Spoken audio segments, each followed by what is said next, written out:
What's up, everyone? We're almost ready here to get started. This is our January 2023 ARwall demo day at Soapbox Films in Burbank. Thank you so much for joining us if you're joining us over live stream. We've got a few people here in the stage as well, some VIPs. We're very glad to have you here as well. Some people traveling in from the other side of the country. Really glad to have you guys here as well. Thanks so much for joining us here in beautiful Burbank. Even though it's a little bit gray, it's a nice day.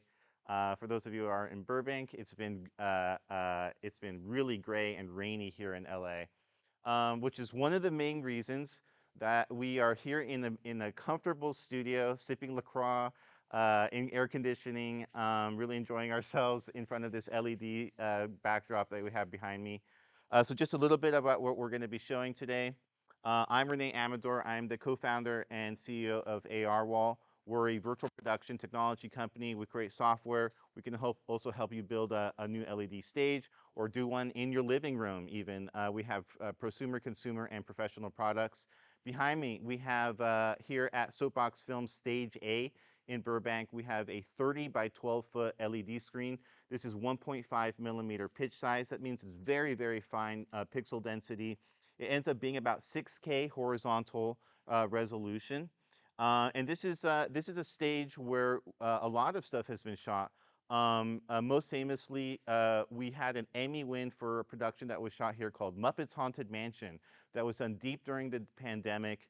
And you can imagine what was happening at that time. We were focused on small crews, simple productions, minimal company moves, and just simplifying everything down. Virtual production became the tool set that they used in order to achieve that. And then we've had lots of success. We've actually done over 100 deployments of this type of LED backdrop. We call it an XR stage, XR studio, XR backdrop, whatever way you want to call it. The general name of the technology is called in-camera effect. And the broader technology of using real-time graphics like this for filmmaking is called virtual production. So that's a kind of a primer right there. As this camera is moving, right here, this one that I'm pointing at, as this camera moves, there's a tracker sitting on top of it. Very happy to say this is our partners at HTC Vive, providing the HTC Vive tracker system here. Um, as that camera moves, that tracker is actually controlling a virtual camera in this virtual environment. As it moves, that virtual camera moves in a 1-to-1 spatial ratio, and the result that you get is that it looks like a window into that virtual environment. There's parallax, there's depth, and me standing here, I stay in the same spatial proportion as all the virtual objects in that space. So you can kind of see there's that kind of stairs up there. I can almost kind of reach out and touch it from the camera's perspective. It's kind of cool. So we can, in combination with these XR backdrops, we do physical set pieces, we do false floors, we do immersive lighting, and then we can also do AR elements, basically computer-generated elements that are out in front of the actors and set pieces as well.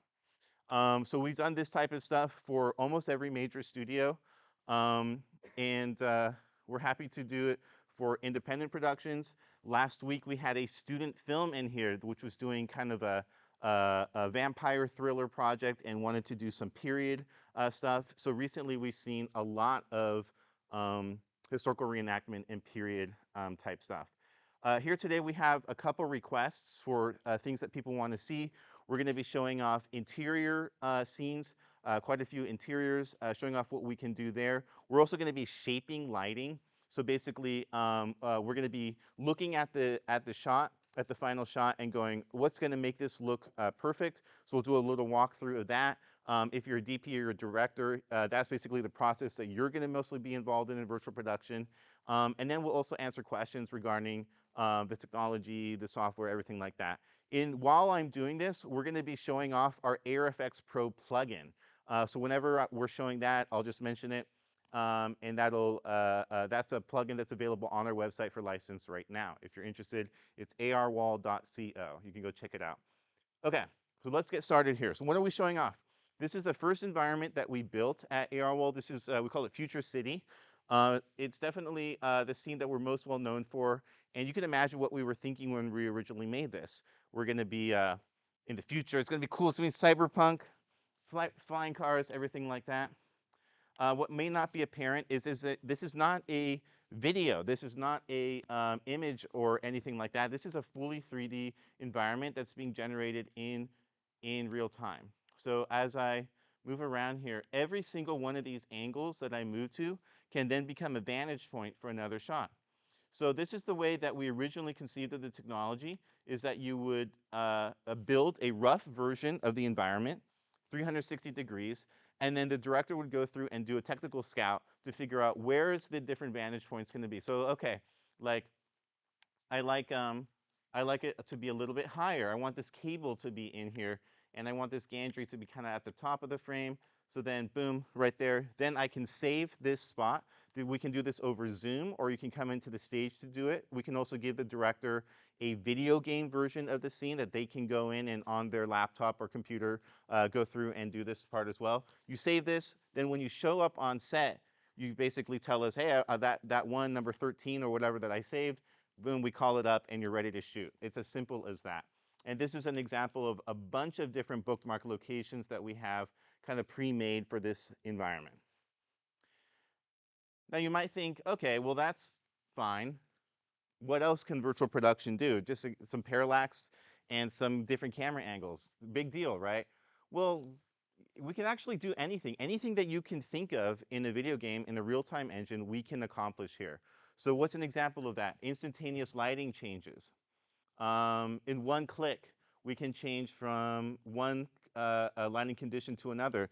So if you've ever been a director out there wanting to get golden hour, wanting to get that perfect sunset, that perfect twilight look, and you're out there for 6 hours, you're shooting for 2 hours, and then you're done, right? And it's a very frustrating process if you've ever done that.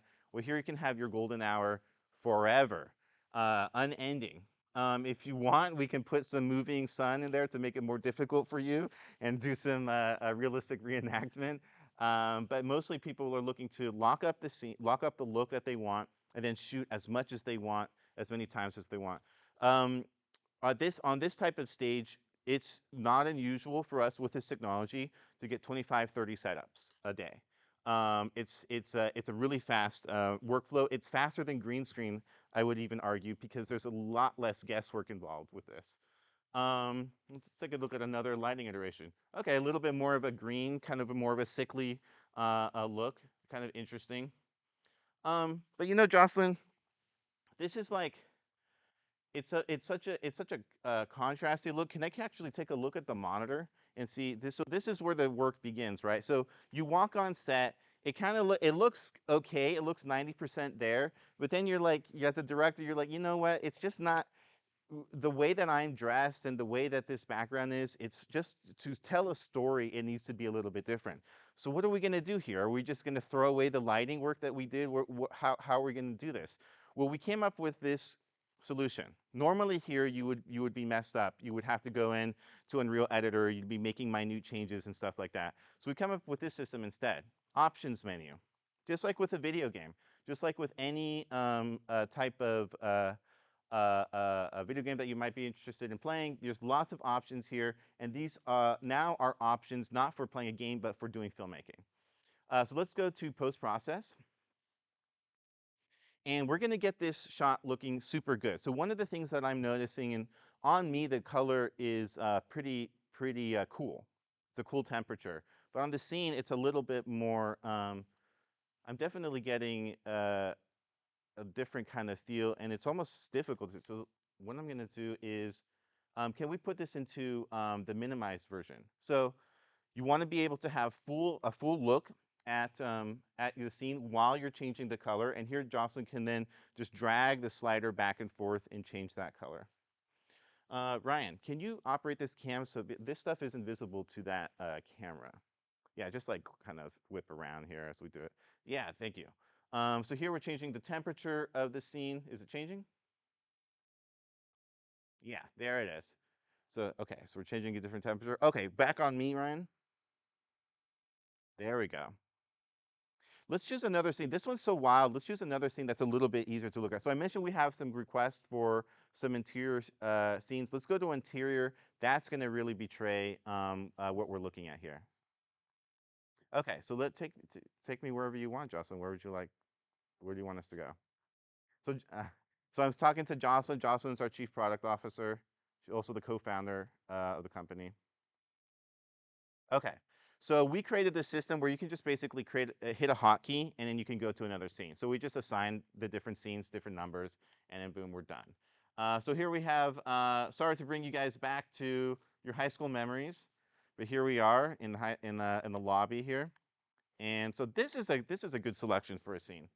So okay, um, there's a bunch of stuff that we're going to do to kind of lock this in.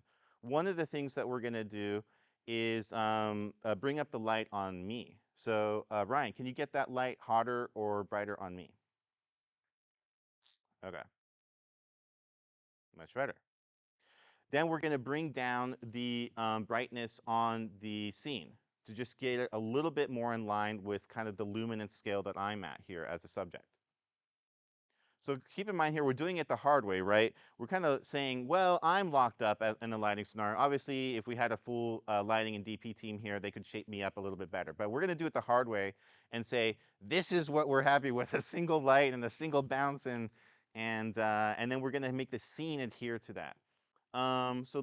Let's, okay, so let's bring it a little bit warmer.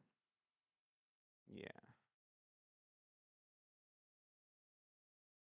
Oh, back on me, Ryan. I need to see my face. I need to see my flesh tones.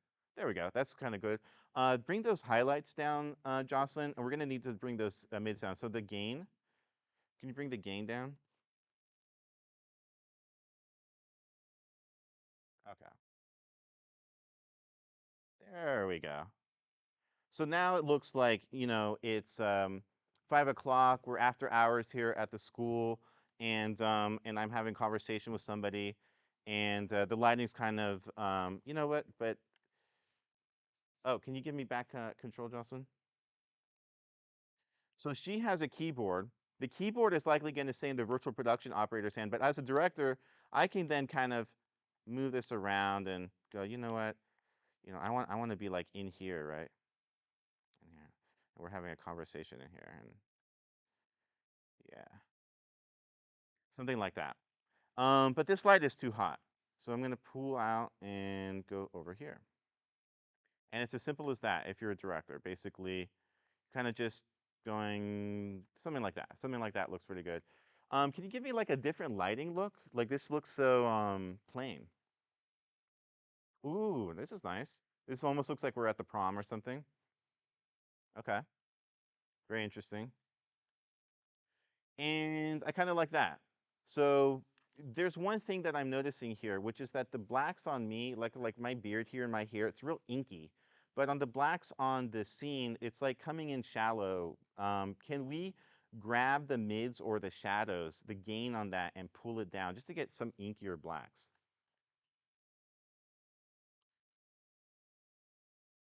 Let's do the gain. Yeah. Let's see. Can we do that one? There we go. See, you see how that just a simple change like that can make such a huge difference. Um, Good. Now we need to change the tint. I'm a little bit green. It's a little bit purple. So let's pull it a little bit greener.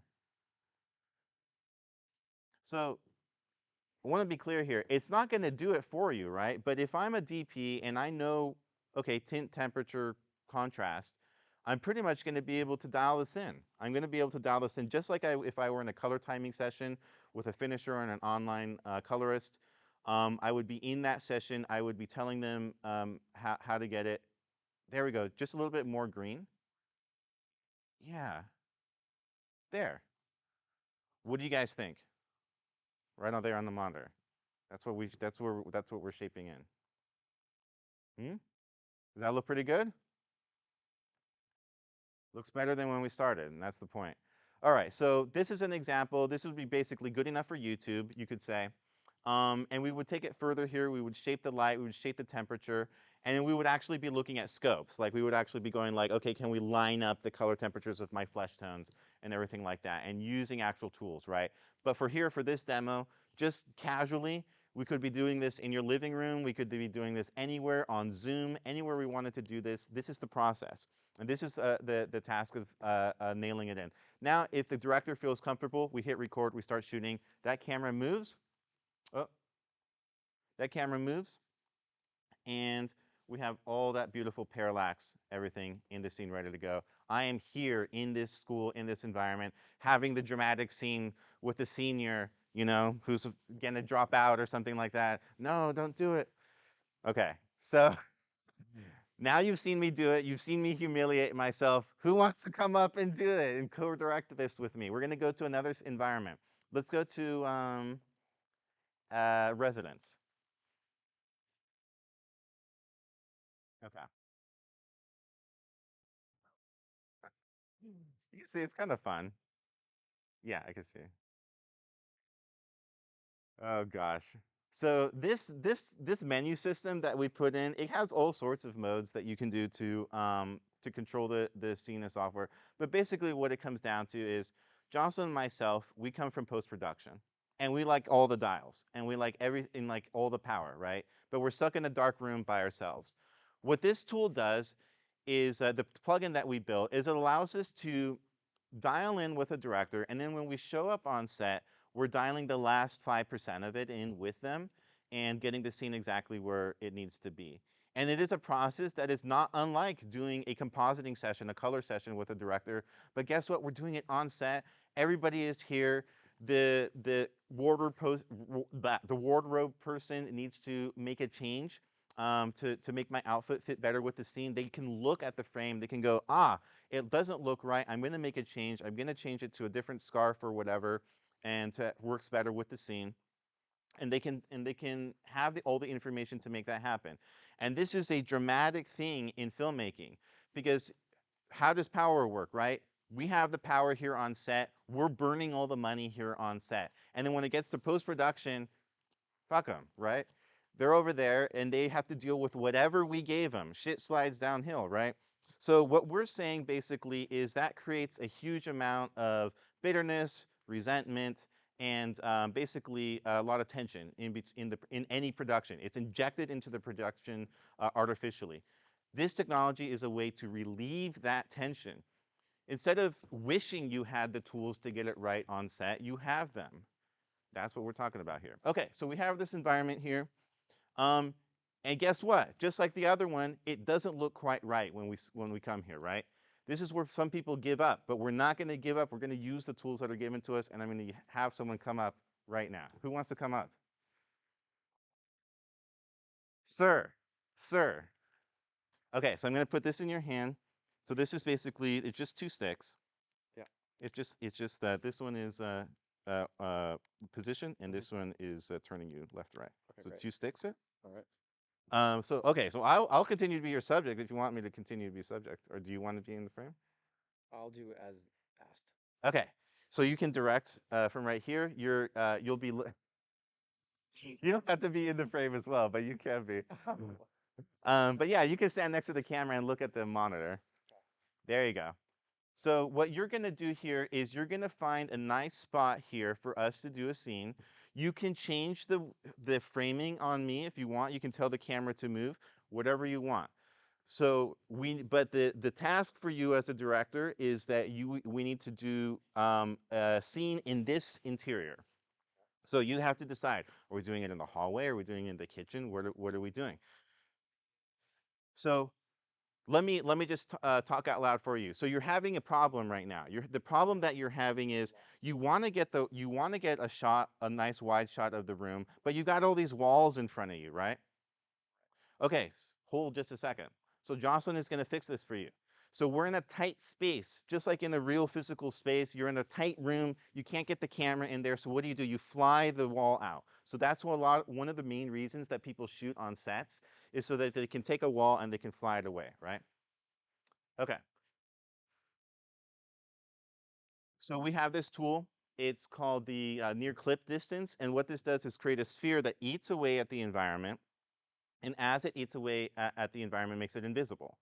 And then you can then shoot through it because it's invisible. So here we have nice big wide view of the environment, even though the scene is tight. Okay, this is a nice little piece of art here. You want to use this in the backdrop? Can you turn that monitor a little bit towards me? Yeah, thank you. Okay, so oh, there we go. Okay, so something like this. You got the kitchen over here. You got this nice piece of art. It looks like, you're shooting some kind of fancy drama or something like that. Okay, so I'm seeing that the blacks are a little bit milky. The whites are a little bit hot. So the scene is just a little bit contrasty. And so what we need to do first, Jocelyn, so I'm going to be your virtual production supervisor. I'm going to do the first pass for you, okay? And then once I do the first pass, then it'll be your opportunity to go like, let's refine it a little bit further. So my first pass is, Jocelyn, can we decrease the contrast of the scene by about 20 points? And then can we reduce the gain by about 20 points? Mm-hmm. Yeah, that looks good. So gain?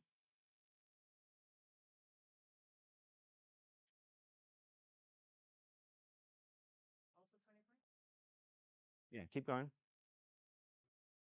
Hi, John. Welcome. We're doing a live stream here. We're doing a hands-on demo. We're right in the middle of the color. And this gentleman right here is co-directing the scene with me. He's got the controller in his hand. He's got the power in his hand. So that's what we're showing off here.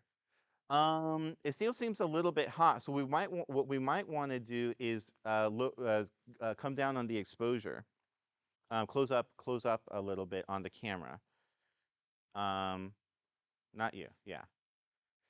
So that's the. You're not a camera guy, Ryan. I'm guessing. Okay, so there's a ring on there that's going to make it darker. You want to find that one? Yeah, there's three of them. That's that one. Yeah, not that dark. I mean, geez, it should. I mean, it should be good on me. Yeah, yeah, something like that. That looks more reasonable. Okay, that was pass number one. I can kind of see it. It's kind of the monitor's kind of far away. Now that's why the director has the final say here. What do you think, Mr. Director? White balance, luminance, color. What is going to make this look more believable?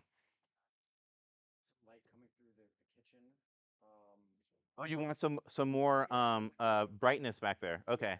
We'll have to turn the camera then to get a little bit yeah, so that's you. There you go. Get some bright stuff back there. Yeah. You want me like silhouetted against the white? Is that what we're kind of saying?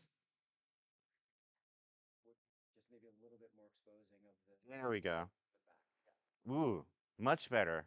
Yeah, so I got more stuff happening behind me. It looks a little bit more real. Okay. How is the tint and temperature looking of the scene? Does it seem like we're white balanced? I'm one temperature and the scene is another temperature. Yeah, it looked a little bit like that. I'm not used to these Let's, flashes. Um, I understand. I look a little bit green again, Jocelyn. So maybe you can green up the scene. No problem. That's why we're doing it together, right? We got to learn together. So we're going to green up the scene a little bit. So if you kind of look at my fist and you see as it rolls off from from bright to dark, it kind of this greenish hint. I don't know. It's kind of difficult to understand what I'm saying. Not that much, Jocelyn. Jeez.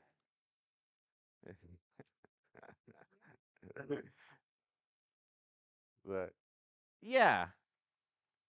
See, just that one change can lock it in so much because what's happening is as you see the light roll off of my flesh and go into shadow, it kind of goes through this specific hue, and now the background is kind of going through that same hue as it goes from bright to dark.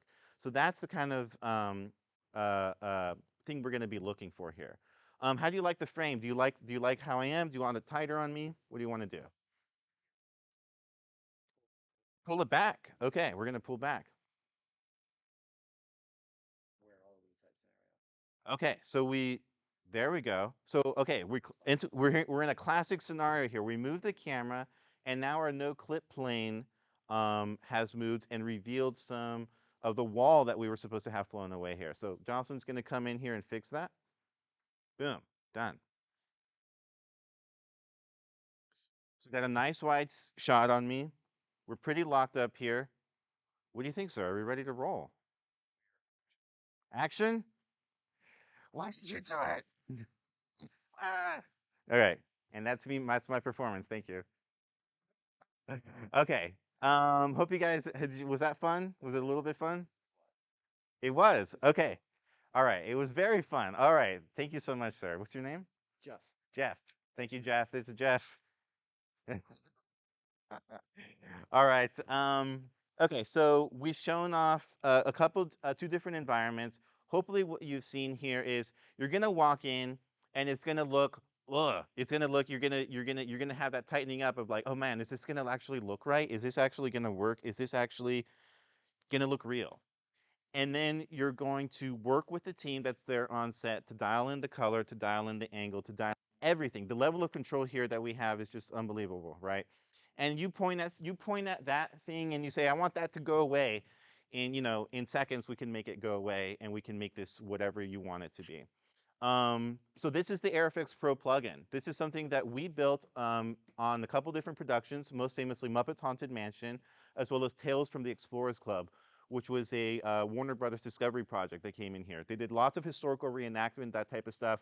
So we were matching, space and blizzards and oceans and sunsets and everything like that in the desert and everything. So that's where this type of tool is going to be really powerful because you're going to have that control on set and you're going to dial it in, hopefully in under 5 minutes per setup, which is significantly faster than what you would do for a physical set piece. So notice here that regardless of the conditions that we have outside, we're still in our beautiful apartment, still in the exact lighting conditions that we had at the beginning. And that's one of the other beauties about virtual production. You go away, you actually go do another shoot somewhere else, and then you need to do pickups, reshoots, whatever the case may be. Well, it's going to be very simple for you to pull up that content on this screen, get that shot that you need to complete that shoot, that production.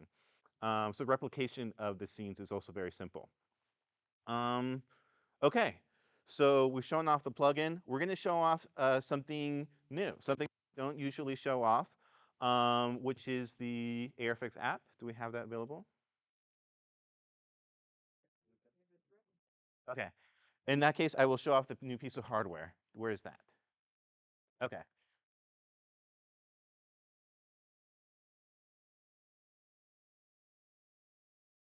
Okay. So sitting behind this screen is AirFX Pro server system. It's the first product that we launched as a company. It's a gigantic 4U server rack. It's very powerful. Way back in 2017, it was a massive, massive machine, huge thing that we had to have in this padded travel case. This is a prototype, and this is called the, let's see, it's this way. Yeah, this way. This is called the AirFX Studio Box. This is a prototype that we built in partnership with Lenovo and our partners IT Creations. And this box actually has the power in it equivalent to what our original server did in 2017, if you can believe this. This has a Quadro GPU in it. So this is capable of running these environments, and we're happy to say that we're going to be taking pre-orders for this soon. This is going to be about a $2,000 price point to get started with virtual production, hardware processing right here with this. It'll likely also come with tracking hardware as an option. And then we're also excited to hopefully announce, along with this, the support for mobile tracking. So what are we talking about here? You're going to buy this. You're going to have all the software, all the creative content that you want, because we also are launching a marketplace of scenes. So with this box, with that software subscription and your mobile phone, you will be able to do these types of illusions with this content at home on your living room TV, on a projector, in a small studio. If you're a marketing team, you're going to be able to cut down the size of that production team significantly and basically simplify it down to this, a display, and a piece of software. This is something we're really excited about. We've been working on this for about 3 years at this point. It's the culmination of a huge amount of work. When we first started the company, we were very bold and we said that we were going to bring virtual production to everyone. And everyone else in the company quickly went out and spent $6 million on gigantic LED stages and outpriced essentially everyone. And we're taking a different tack, and we're very happy to say, as a result of that, um, we are in final due diligence with a major angel fund here in Los Angeles. And we're going to be talking about major industry effects veterans joining the company as investors and as advisors. So it's a big win for us. I think it's also a win for the virtual production industry because this has been an industry that actually started in 2009, a lot of people would argue, with James Cameron's work on Avatar. And the challenge has always been, okay, how do we get it out of the James Cameron sets and get it into everybody else's hands? And unfortunately, in this surge of the interest in the virtual production, people haven't taken that tack. They basically just built more and more of these massive, expensive stages. So what we're here to say is basically there is a prosumer solution. This is it right here. Has a software that's associated with it. It's called the AirFX app. Very original name, as you can see. And behind me, what Jocelyn is doing is logging into that AirFX app. Um, so we're going to be announcing publicly the pre-orders in February. Not clear yet, but usually it's 4 to 6 weeks after for the pre-orders. Yeah. Yeah. While Jocelyn's getting this up, is there any questions regarding what you saw today? Shane. Can you talk about what typically happens on a big LED wall and what's different about this? Sure. So basically, what you saw today was full screen illusions. Basically, it's full bleed, right? There's no inner and outer frustum, and this is the way that we've generally done this because mostly we're for the illusion behind the actor, we're talking about a single screen, flat or curved. And then for any side walls, like for driving shoots where you need immersive lighting coming into the scene or the ceiling or anything like that, what we found is that you don't actually need those scenes to be tracked. You don't need to have them having the camera tracking associated with it. It's fine to just have the light spilling out onto the environment, onto the physical set pieces and actors. So the tracking needs to happen on this scene, and as a result of that, to simplify everything down, just from a latency perspective, we found it's easier just to do full frame, full frustum, and then any additional walls are just fixed. So they're just doing immersive lighting, they're not tracked. This is a different tack than what other people have taken where they have huge, gigantic circular screens. What I will say is that even the DP of The Mandalorian himself has kind of said that that curved screen solution is passé to some extent.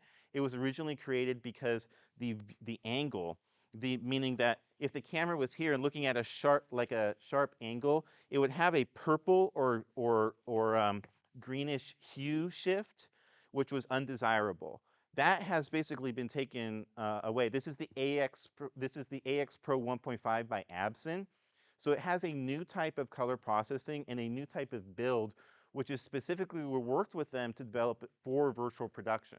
So it's meant to be used for being on camera, and as a result, it doesn't need to be created in that huge circular function, and those huge circular screens are what requires the inner and outer frustum aspect. Thanks for the question. So, what's an example of production you made where you've had multiple actors and like how many background actors have you kind of made it work? How many actors in this type of Yeah, space? it seems like this worked well with two with primary subject, secondary, or have you done work with background actors? So Like the high school scene, like if you were to have yeah. people walking in the background. Yeah, so two basically ways, two ways that we would approach that. The first is, I think that the most people that we've kind of had on frame here would probably be like 15, and that would be on Muppets Haunted Mansion. There's a scene where all the characters kind of get together, and created this nice deep shot of all them kind of on frame.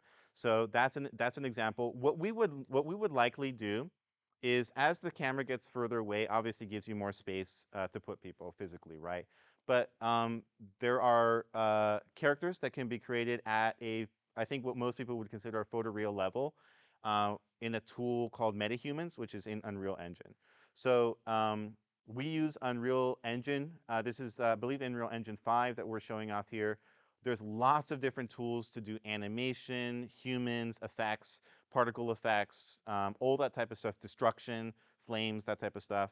And basically, we piggyback on all the amazing work that they're doing over there, because for us, we basically drag and drop it into the scene, and then it looks cool. So that would be the way that we would do it, is we would populate the scene partially with digital actors that are kind of milling around in stock animation, and then we would have some physical actors as well. If there was a requirement for, like, a Bridgerton-y kind of ballroom scene or something like that, that's the way we would accomplish it. Interesting. Cool. Thank you. Exploring and showing feet, which I know Yeah. solutions have been found, or your experience with matching the shooting feet, basically. Perfect. So as you can see here, I'm actually I'm on a platform myself. So I'm about a foot off the ground, and this is generally where we're playing. Is either we have a steel deck platform here, or we have some type of riser, or we just strap a bunch of apple boxes together, put some greenery on top of it. That's the cheap. If you're wondering independent solution, that's the cheap solution. Take some straps, put 4 apple boxes together, boom, you strap it up, you're ready. You got a platform. Um, Basically what's going to be happening is you're going to want to be lifting to some extent, 8 inches, 12 inches. For Muppets, we were definitely lifting more like 4 feet, because people needed to be under there. They're older gentlemen, older people who are doing those performances, so they can't like bend as much. Sorry, folks. Sorry, guys, if you're watching this. One of the things we had to deal with on the shoot, right? Got to get those guys high up. So whatever the need of the production, generally we're looking at about 12 by 12 foot being kind of the effective range where that's going to look really good on camera. And then either have it on rollers, or somebody's carrying that in and out. We've had situations where we've got 5 different platforms back there, each with different types of little things happening on it, and we just roll it in, and we're knocking it out fast on those productions. So that's a really good way to approach this as well. Thank you for the question. A lot of lead studios have massive walls, like either really long or the curved ones, like you're talking about. Can you talk about the limitations of like the length of, like, what kind of shots can you and can you not get on this size of wall versus like when would you need a huge one? Perfect. So the kind of the one that's a no-brainer is like low angle shots. If the camera's right there and coming up at me here, what we would do in that instance is we kind of would just put a green curtain up there, just to be frank. So those are situations where we're gonna fly a green curtain behind the screen or above the screen, and then get that low angle shot. And there are many instances in which we did do that, because of we need ghosts and stuff like that. So ghosts, you got to do it on green screen, right? Because they got to be semi-transparent. They have to have this glow to them that you would expect, a ghostly glow, right? So there's lots of instances where we're switching to green for those instances. Also, if you're doing a lot of water work, you want to keep that water away from the screen. That's just one of those things. Pretty much other than that, it's going to be very simple.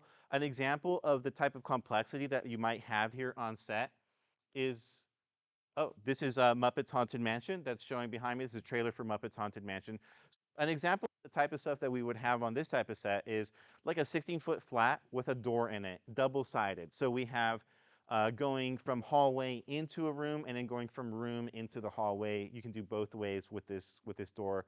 And that was basically the biggest set piece that we had on Muppets Haunted Mansion, was this about a 16-foot flat with a door in it, and some nice wallpaper, some nice painting fixture, that type of thing on that.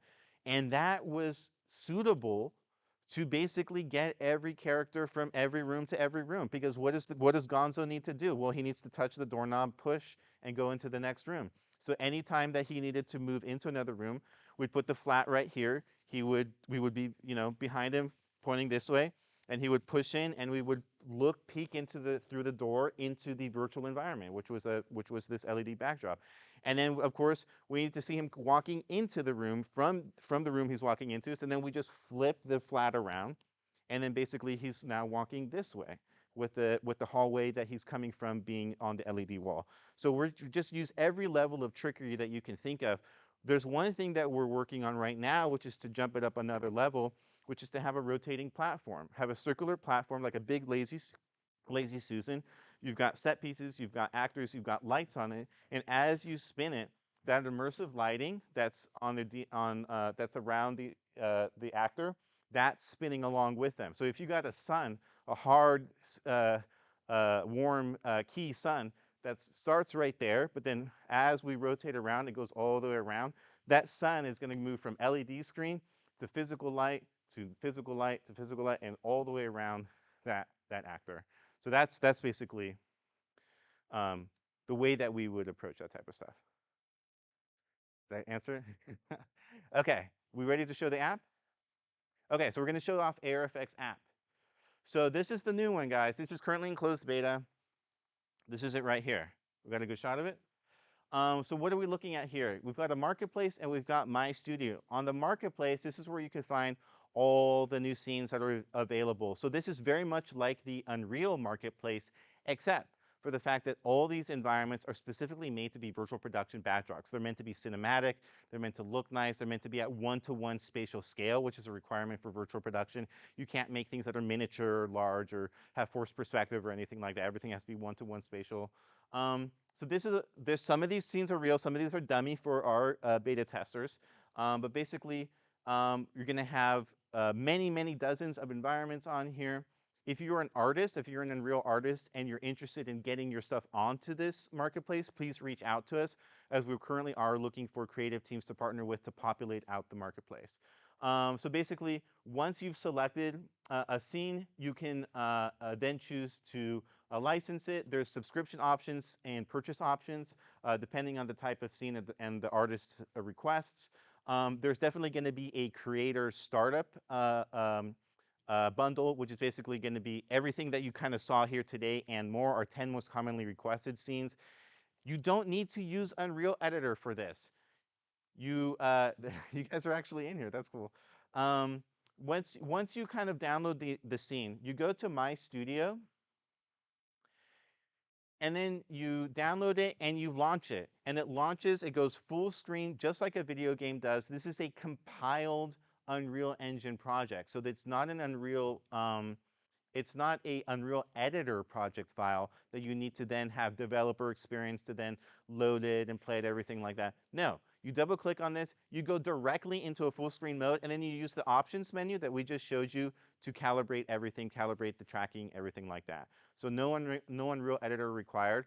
And the reason we built it this way is because what filmmakers ended up wanting was a tool that was akin to using a camera menu, like this, Canon C300 that we're using right here, similar to using a camera menu, and similar to using a video game menu, which people are familiar with. Okay, so this is AirFX app. We're hoping to open this up for open beta sometime this quarter, and we're really excited about that. Starting price point on AirFX app is going to be $79.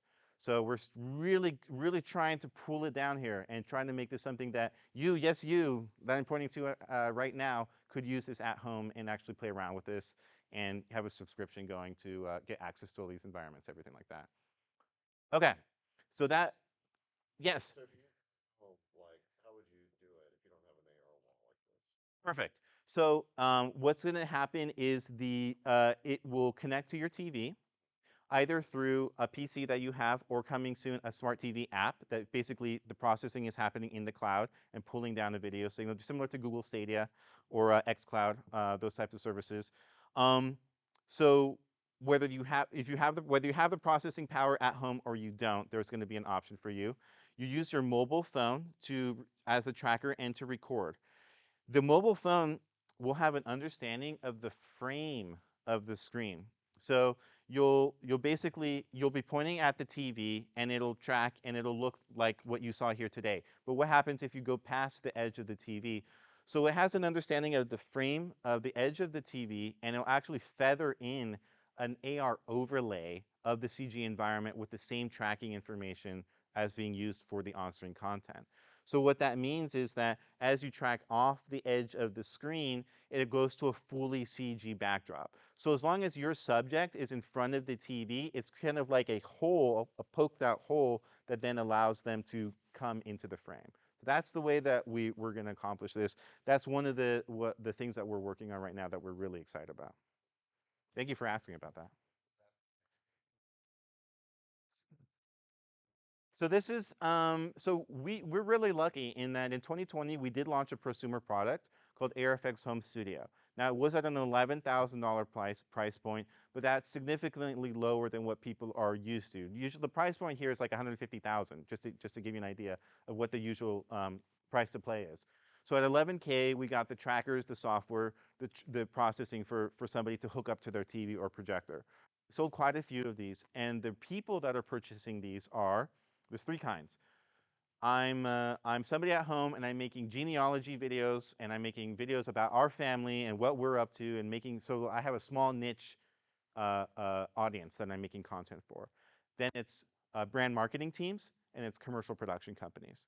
So folks like yourself who are making all sorts of content for all sorts of brands and everything like that. It's these types of folks that want to get in, want to dive in, whether they're doing product shoots, maybe they're shooting a soda can and they just really need a really cool backdrop on that. That's been an example of the type of shoot that's used this. So definitely, YouTubers, I think is the one that we're working on right now. There's actually an influencer campaign we're working on right now in progress, where we're going to be talking about how is this technology relevant to an influencer, to a YouTuber, to somebody who's making flashy, easily consumable content. Why are they going to need this? So we're talking about that right now, and we'll come up with some interesting ideas. But one of the main things that we're working on is adding interactivity features into these scenes. So basically, when you go to the AirFX app, you'll be able to download a scene which then ties into interactive features in other social media networks. So basically, you can interact, and users can then control the content that's on the screen. That's basically what we're kind of working up to. Thank you for the question. All right. So this is it right here. This is the future that we see, this little guy, as well as this software that you saw behind me. Thanks so much for joining us at this demo day. We're going to try and call it there since I think we went long. Thanks so much for those that are joining us on live stream. We'll be doing this once a month. If you're in the Burbank area, or if you're interested in speaking with us, feel free to reach out and we can make it happen, and you can chat with a human. Thanks so much, everyone.